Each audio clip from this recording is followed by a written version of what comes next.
basically, we are here tonight. I'll give you the outline. I'm Pete Bamberger. I am involved with the Historical Society. I haven't really given as much as I would like, but I'm involved. And I was approached by Barbara Cohen, who is Executive Director of the Chamber of Commerce, who you all know. Used to be a Democrat and then was Republican. Now what are you, Barbara? Internet. Okay, so, but she's doing a great job. She's fallen in love with our town. Now, I have a difficult time saying that because my children are accepted as natives, but I'm not, because I came here at the age of 30, so it will take me many times to be considered as a resident. But my children are considered residents, so I'm by adoption, I guess, the reverse way. But Barbara has also adopted our town, and as all of us have fallen in love with it, as I understand today, for example, that the Babe Ruth has more kids to play in their league than they've ever had. And it's just amazing what a nice town this is to raise kids. And that's one of the reasons that I liked it. And I had 4 kids, and they all went through the high school, and they're all doing very well. And I think they're adjusted, and they accept people who they are and what they are, and not what color they are or what type of background. And that's what I like about our town.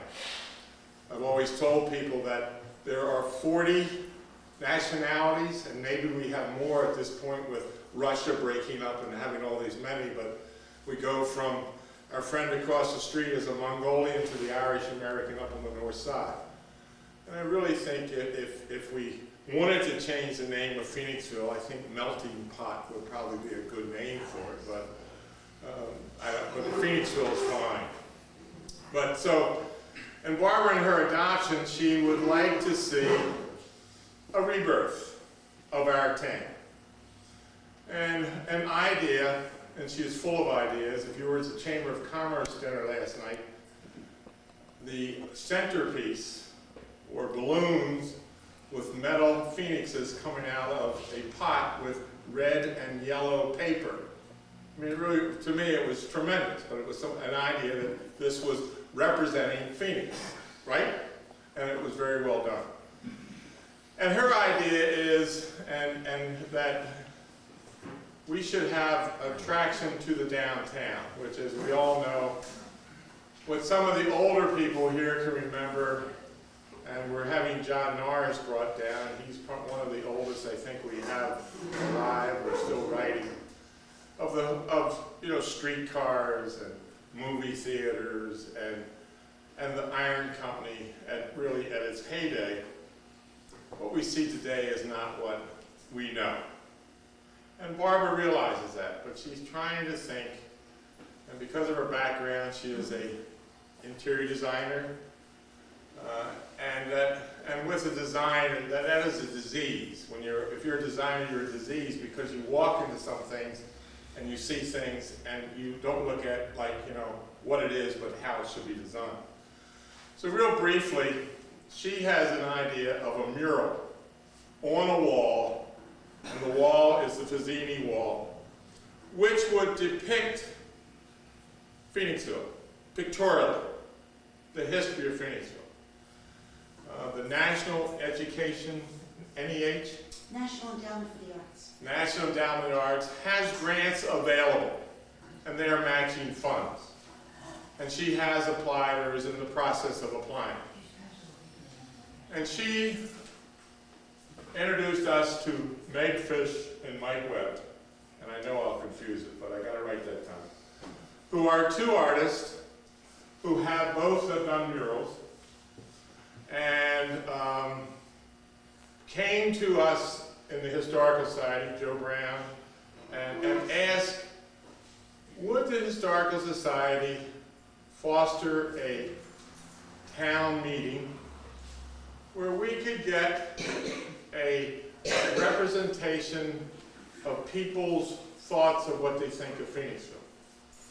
And we've said yes, but we felt first we should meet these 2, and so they did come out. And one Saturday, we spent in the museum there and tried to tell them what Phoenixville was like. They have gone back and have assimilated in their mind what they think, I assume, right? You have some ideas. But first, I think they want to show us the work you have done. And then I think you want to just present your ideas, and what we really like is for you to talk. It'll be very open. I am finished. I will act as moderator. We will, we're just so that everybody will get a chance to talk. But basically, we want your ideas. Okay? Who's going to be first? Mike? Okay. This is Mike Webb. We passed a pad around which you just sign, and I don't know, do you just want a name or do you want an address, Lois? What do you want? I just have names, no. Well, we could, yeah, all right. Names and who you are. Okay? I will take off. Michael. Thank you. I'm going to the back room. Austin. I'll keep you straight. All right. I have one correction. Oh. It's minor, or maybe it's a big one, I don't know. We are trying to, our effort, even though we've spent some time looking at the history of Phoenixville, one of our goals is to start this project with a blank slate, so to speak, with a completely open mind. We don't come as artists trying with the attitude of plunking down one of our personal works of art or personal statement on this wall in Phoenixville. Our point of view as artists is we come into the community and we design, and we remain open to all ideas, and we take in information, and then we try to distill it down to a single concept that would be appropriate for the wall it's on, the place it's on, the place the wall is located, the people who will see it each day, so it will be meaningful to the community, and that sort of thing. And so we're holding back on feeling the need to have a resolved idea about what the mural should be, because we want to get as much input from as many sources as possible. Sometimes the best ideas come from places that you wouldn't have ordinarily expected them, or they surprise you. And so one of the things that we want to do tonight is hear memories and stories and feelings about Phoenixville, so that we can take notes and go back and we're not looking for a resolution of the design tonight. What we're looking for is resources, and then we will go and work these things over in our imaginations and hopefully come up with something that really works for the broadest possible. Give us 30 seconds of your credentials. 30 seconds? Is that long enough? That's, yeah. That's still short. I have a Master's of Fine Arts in Painting from Pratt, Graduate School of Fine Art, which is in Brooklyn, in New York, and it's a long-standing major school of art and architecture in the United States. I teach at Drexel University, and for the past 20 years, I've more or less dedicated my artistic life to doing projects in which art and architecture are melded together. This means working with architects and designers as a collaboration. So, as I just described, I go in and I collaborate with others so that my work fits in with the building, fits in with the purpose, and that sort of thing. And I've got about 17 mural projects on my resume. I have received in the past grants to develop these ideas from the National Endowment for the Arts and from the Pennsylvania Council on the Arts. Most of my murals are in the Philadelphia area. There's one in Chester, at a hospital there, and I'll be showing you some slides of just a few of them in a moment. And that's about it. And May? Do you want my credentials? Yeah, you want 30 seconds or more. Okay, I'm Meg Fish. I'm also trained in arts. I went to Parsons School of Design in New York City, and then Washington University in St. Louis. I've been a professional mural artist here in Philadelphia for about the past 6 years. And I do everything from the interior spaces to huge outside buildings that can be found in Center City and throughout the area. Just trying to think. Within the past, last year, I was fortunate to receive an award for a Pew Charitable Trust as a disciplinary winner, and the Pennsylvania Council on the Arts, and also the Mid-Atlantic Council on the Arts. So I thought that those were good things that have helped me out this year, and we're hoping to add a national endowment for the arts with this project on that, so that would be good. And I look forward to working in this community and doing the community mural here. Thank you. Okay. We're going to make this presentation as brief as we can because we'd rather spend the time getting ideas, hearing you. So we'll run through our slides really quickly, and it may leave some gaps in information, but I think it's better to spend time that way. Yeah. Slides in 30 seconds or less. Yeah, Right? okay. Where do you have to put your, Projector on. you don't have to, Need your signs on here. Oh, that's what work, the, Should we use the artist number thing? most of my projects are indoors. Some of them are quite large, but they're not as large as Meg. She's really an outdoor, she's done a lot of really large outdoor projects. This is a wall in an office building, and it wraps around these two columns. It's made of drywall on a frame, and it goes across here, jumps up an inch, goes over like that, and so on, and then comes down the floor here. And it was to block the view of all the office cubicles that they filled this nice space with. So all of this is painted illusionary architecture. So this column and the base is real, but everything else here, and of course the desk is real. Everything else in that image is painting.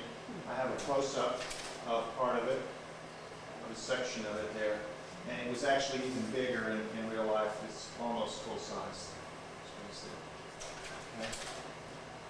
This is a mural in Chester at the Sacred Heart Medical Center, and it's a painting on the life of St. Francis. And typical with this process that I've described, I read 3 or 4 books on the life of St. Francis, rented movies that were made about St. Francis, and talked to the nuns there, and did several sketches and different ideas, and we formulated this kind of story of 3 major phases of his life. And that's now in the lobby in Chester. This is a restaurant downtown in Philadelphia that has a large Cabernet of wine dispensed through spigots, and that was their theme. It's an Italian restaurant, so there's an Italian landscape. It's about 27 feet long, and then the vines go up around the bar here. I think there's a close-up detail of that here. That would be about actual size of the painting. You saw a piece of it if you were standing next to it. Again, I include this one to illustrate this process. This is 3 of 6 panels in a rotunda for the national headquarters of the American College of Physicians, which I think is a kind of like the AMA, but an alternative organization. Is that fair? Fair. And I talked to their librarian, their archivists, and their historians, and it turned out they had a branch of a tree from an island in Greece where Hippocrates was to have supposedly taught his students the Hippocratic Oath. And they managed to get a piece of wood from this tree, and they made their ceremonial mace out of this piece of wood. And when I found that, I used that idea. I looked up photographs of this place in Greece and this tree, and I began to use the idea of the tree and a landscape as a metaphor for this organization. I used deep space back into the distance to signify the long lineage of medicine and science. I think the tree started to look like a hand a little bit, and so it starts to symbolize a kind of a tree of life and humanity. Not very direct symbolism, I realize, but those are the kind of ideas that came up while I was painting it. I think there's a closer view of the tree. And the next slide is showing the installation. And on the other side, there was another 3 panels. Here's a little bit of a close-up. The other one, instead of having deep space, had broad water, signifying a kind of spreading out of knowledge. Okay. This is the tea garden at the Rittenhouse Hotel in Philadelphia, and this is a kind of a dream memory of Senator Hudson Park, of Fairmount Park. And I designed it with a landscape architect who had these trellises designed and plantings so that you see this thing through layers of windows in the lobby and umbrellas and people sitting, and then the trellises and the plantings and then the mural. So it's designed the building with the whole thing. I don't have a good shot of it all. That was only half of it. It was twice that big. Here's a detail. This is a railing, a wrought iron railing that was designed for that. Here's another detailed part of it. And that's it. There's another panel. These were outdoor, and they were painted on panels. Okay, next. When you look at these slides of the different murals, whether it's Michael or mine, is that how they all relate to and are very different depending on where they are. And I think that's always good to keep in mind. This was in the middle of North Philadelphia, and I was commissioned by a bank there to paint actual portraits of the community. And when I was taking pictures around the area, what would happen would be an elementary class would walk right along the wall, right in front, so I just put the whole class right on the wall. I think there's a detail of that here. You get an idea of scale with the kids in front of it. The next shot is, this is in at the base of ARA Tower where the Market East train station hits. And this was also taken from things around the community. Another shot of this mural, I think, is this one. And what I did was I took pieces of all the architecture that could be found within a 5-block radius, and then invited people who were working and commuting through this area to try and find them when they were walking along the streets up above. So this was sort of an interactive thing. The next slide is, this was it's a 4-story building. The next slide, you get an idea of the scale. This was entitled Reach for the Stars. It was a mural of a mural. That's me painting one of the figures that was in just the foreground there. So it was very, very big of the kids who actually lived in the neighborhood standing in front of that backdrop. The next slide is, I brought this sequence of slides in to show you the development of a large building, and this is the before shot, and I think you all know where the site of where the mural is proposed for, so you get an idea of what that wall looks like. Now the next shot is the middle, and it's important to know that this location is on 8th Street in Center City, Philadelphia, so it's the middle of the city, and it's called the Gateway, sort of an entrance to the historic district, or in my mural, sort of past and present Philadelphia. So there, as an idea of scale, this is me painting the wall with the scaffolding up, and we'll have scaffolding up that looks like that too. And the next slide is the after shot of what the thing actually turned out to be. You can get it. And I think I have a couple of details of shots of the actual painting of some of the figures that were inside the arch. And these are probably just a little bit larger than life size in the middle of the arch. And then the next shot would be this woman, and her figure in whole was about 25 feet tall. So that was a couple stories on the one figure. So Why don't I back up and maybe we can see them in the long shot. okay, great. That's a good idea. Those and that. So that Yeah. Oh yeah, there she There is. she is, over there. Those other. Right there. So that sort of a contrast.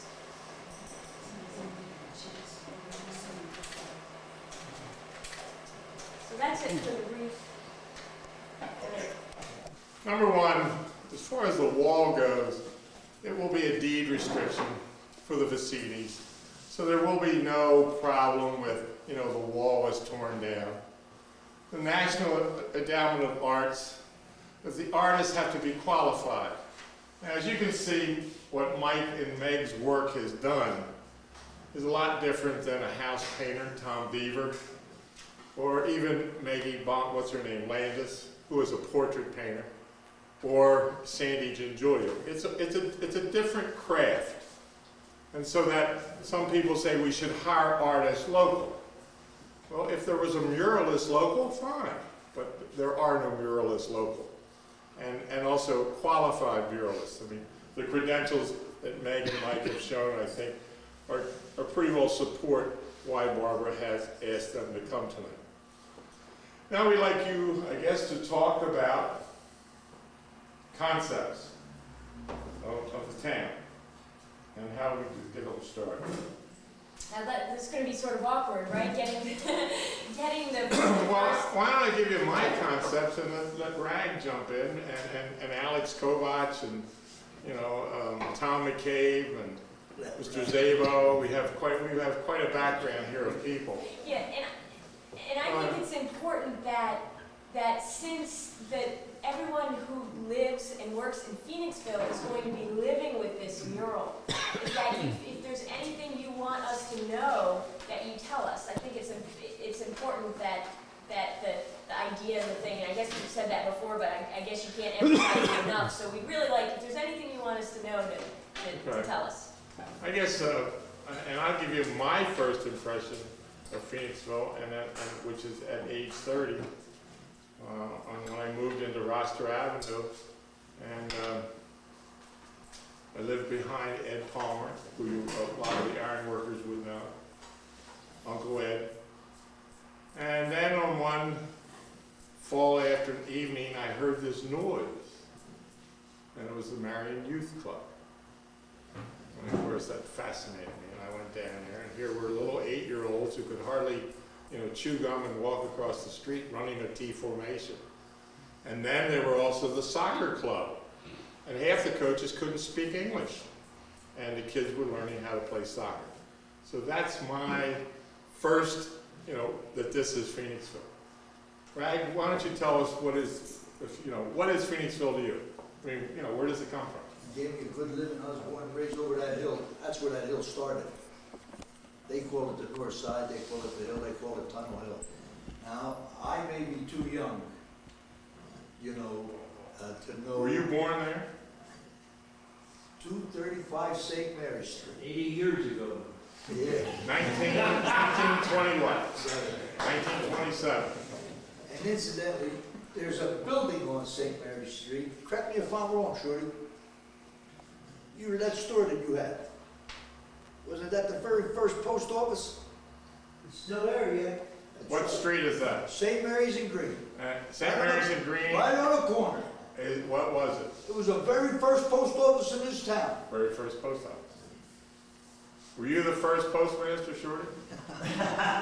We were born and raised together. Quit. So that's where you grew up. I grew up over on the north side. And let me tell you something about that north side. I was just a kid.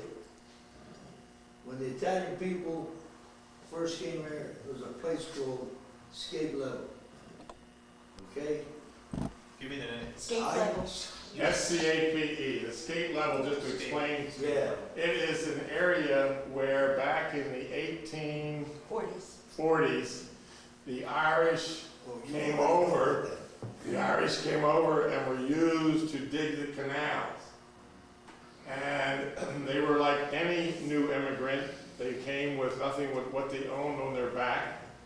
And they lived in hovels. And then how did it progress? That they moved out. The Italians came in. With only what they had on their back. Right. And you couldn't find, not even in Italy you couldn't find, a more beautiful place than Skate Levels when the great barbs going from one house to the other. Across my right hand, where's he at? Right? Yeah, you're right, go ahead. And, and then they started moving out, they called it Little Italy then, Everybody was cousins, and Did you grow, is that where you were born? You were born there. St. Mary Street. But then your family moved down to St. Mary's. My mother, they all lived down in Skate Level. They moved out. They kept moving out, near the Italian club, or you know what the Italian club is. I was all Little Italy. And don't go over there looking for any trouble.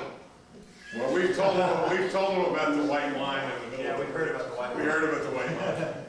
Some of the stories we tell you might correct us. Yeah, you better be off of that bridge. Yeah, oh, you're allowed over there, I think, correct me if I'm wrong, man. Saturday night and Wednesday night, right? Yeah. What was that, for bingo? Right, no, that was date night. Date night. You better be off of before 9 o'clock. I'll tell you right now.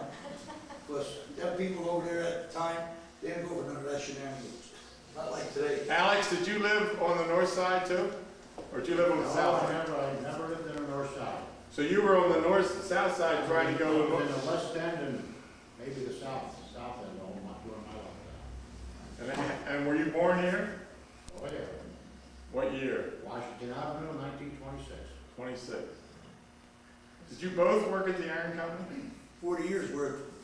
What would, what is your memory of the iron company? In other words, what sticks out in your mind? What sticks out in my mind? I became the youngest, oldest engineer in that place. That's right. I was 17 years old, I was running steam locomotive in 1944. Just, Steam locomotive from the blow mill all the way up to the mills. what did you do, Alex? Machinist. You were a machinist? I was a maintenance machinist since, starting in December '43. Now, we do have, we're not this evening, 6 former employees of the Phoenix Iron and Steel Company, and some of the major operations are represented here. Mr. Okay. Mr. Why don't you come on up front here, Alex, and help us? I'd rather stay back here. Okay, all right, we'll do it together. Mr. Joseph Bushore here was the main operation of the plant, the open hearth. He might be able to give some information. Okay. about that. He was my boss. Joseph Michael Bushore. Ragazzino, who Let's was get this spelling. Y-U-S-H-U-R. Y-A-S-H. Y-A-S-H. Y-A-S-H-U-R-A. Joseph Bushore. Bushore. His job again was, Mel's on the open hearth. you were a Meller Foreman. Meller foreman. He made it. Tell us about what you That was. Okay, let's get the list, and we'll go back, and each one will tell us something. And who else do we have? Joseph And Ragazzino, we have Michael Ragazzino, Michael, who was in right. transportation his whole lifetime in the plant. R-A-G-G-A-Z-I-N-O. And that's Irish. Mr. Anthony Cianti, And spell his last name? C-I-O-N, C-I-O-N. C-I-O-N-T-I. T-I. I'm a bridge builder. He was a bridge, you're a bridge builder, okay. That's 3, who else? Then we have, Mr. Joseph Tangiani, who was the superintendent of the tube division. And how do you spell your last name, Joseph? T-O-N-G-I-A-N-I. You got it? That's real Italian. That is. Okay. And you were head of The tube division. tube division, correct? Yes, pipe mill, Pipe commonly mill. known as the tube and All right, pipe and mill. who else do we have? Nicholas Herebian, Michael Virtue. also in 3 or 4 operations. Nicholas, and how do you spell your last name? H-R-E-B-I-E-N. And your job? All over. All over. Okay. Joseph O'Neill with the electric department, all his. Finished as a Okay. heat furnace. And Alex, of course, was Kovach, K-O-V-A-C-H, and he was machinist. Yes, The chief engineer of the Phoenix Bridge Company, Michael Virtue. Michael. Chief engineer of the erection. Okay. And you spell it out, Michael. That's an exaggeration. How do you spell your name? Oh, there you go, Last name. exaggeration. Not chief engineer. How do you spell your last name? V-I-R. V-I-R. C-S. C-S. I-K. I-K. Well, why don't we start, and we've heard from Michael, Ragazzino that he was the oldest and youngest and oldest I became that. the locomotive, in other words, okay. You were all over. Why don't you tell us a little about what you did to give us a flavor of what you think of Phoenix Iron? Well, I came in from Europe 1950 and started at 24-inch mill, and I was fortunate enough to get a job, speller they called it, 24-inch mill, relieving everybody, so operation wouldn't stop for lunch. So over there, was 15 years or so, then I moved to Blooming Mill, 2.5 years or something. Then I moved with Mr.